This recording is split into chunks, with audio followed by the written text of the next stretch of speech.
It's the latest on one of the big issues for the capital this summer, the expansion of the ultra-low emission zone. Last week, we told you about new figures from Transport for London, which suggested more cars in outer London could be non-compliant, but that's something the Mayor denies.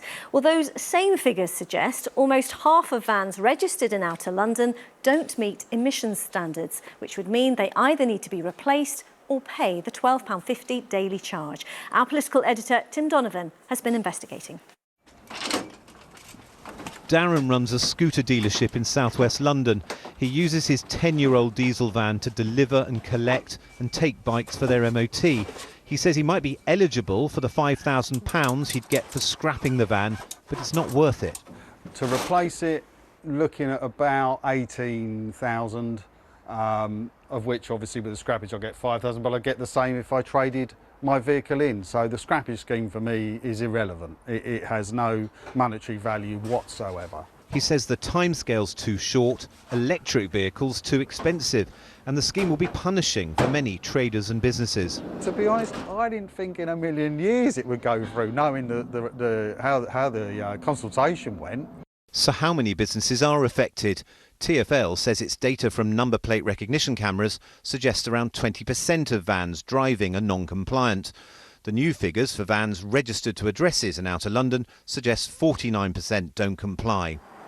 It means there could be 80,000 light good vehicles in outer London liable for the ULEZ charge. Well, seeing nearly 50% of vehicles not being compliant in the outer London area is very worrying and unexpected from our side of things.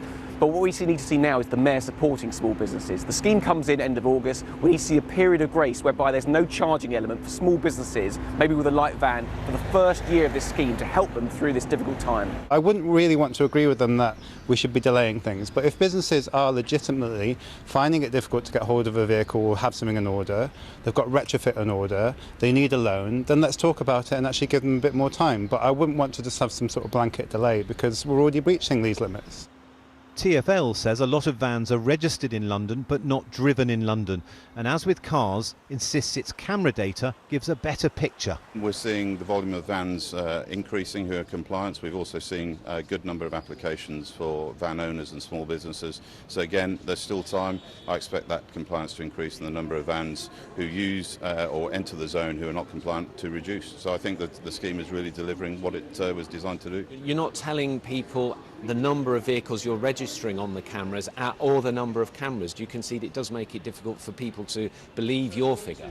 Well, so I think the focus, Tom, is around making sure that we have a system that's reliable, that enables us to get good information so that we can ensure that those using the scheme are compliant, and the data is showing that's increasing. Darren says the cheapest option for him could be to keep his van and try to cut down the days he uses it. City Hall says nearly £14 million has been paid out so far to owners who have scrapped their vans, and more are turning to compliant vans as the August start date approaches. Tim Donovan, BBC London. Well, the expansion of ULEZ to the whole of London is a big talking point for many. On our website, we examine some of the claims being made and give you the facts. Just go to bbc.co.uk/London or download the BBC News app.